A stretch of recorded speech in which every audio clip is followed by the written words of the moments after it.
Hello বন্ধুরা, আজকে mini ব্লগটা একটু অন্যরকম। এটা হচ্ছে আমরা মন্দারমণিতে গিয়ে একটা হোটেলে ছিলাম। সেই হোটেলে কিছু চন্দ্রমল্লিকা ফুল হয়েছিল, সেইগুলো একটু তোমাদের সঙ্গে শেয়ার করছি।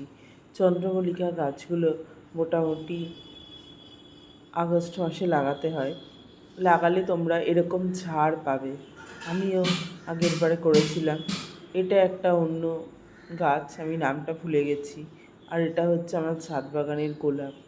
গোলাপ গাছগুলো এখন থেকে একটু করে ঠিক করতে হবে, মানে গোলাপ গাছ খেতে ভীষণ ভালোবাসে, সেই জন্য গোলাপ গাছকে খেতে দিতে হবে। আর একটু দেখতে হবে যেন পাতাগুলোকে কি বলবো, যেগুলো নষ্ট হয়ে যাচ্ছে, বা মাঝে মাঝে একটু কীটনাশক ব্যবহার করতে, শীতকালে ভালো ফুল পাওয়ার জন্য, বা বর্ষার শেষে যাতে ভালো ফুলগুলো শীতের আগে আমরা পাই, সেই কারণে মাঝে মাঝে কীটনাশক ব্যবহার করতে হবে। তাহলে গোলাপ গাছগুলো ভালো থাকবে।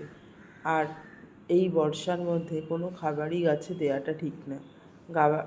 খাবার দরকার হয় না, খাবার দিলে গাছে সমস্যা হতে পারে, সেই কারণে আমি আমার গাছে কোনো খাবার দিচ্ছি না।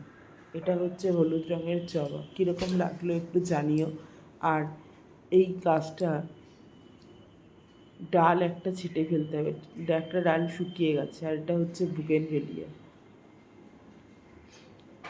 বুগেনভেলিয়াটা আবার হলুদ রঙেরটা আবার আসতে শুরু করেছে। আর এটা হচ্ছে আগের বারের কিছু ছবি, সেটা তোমাদের সঙ্গে শেয়ার করছি। আর এই গোলাপটা দেখো, একটু সুন্দর লাগছে।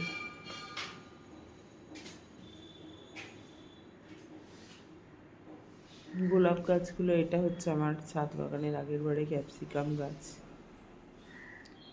আর এই গাছটা তখন সবে নিয়ে এসেছিলাম, এখন অনেকটাই বড় হয়ে গেছে এই গাছটা।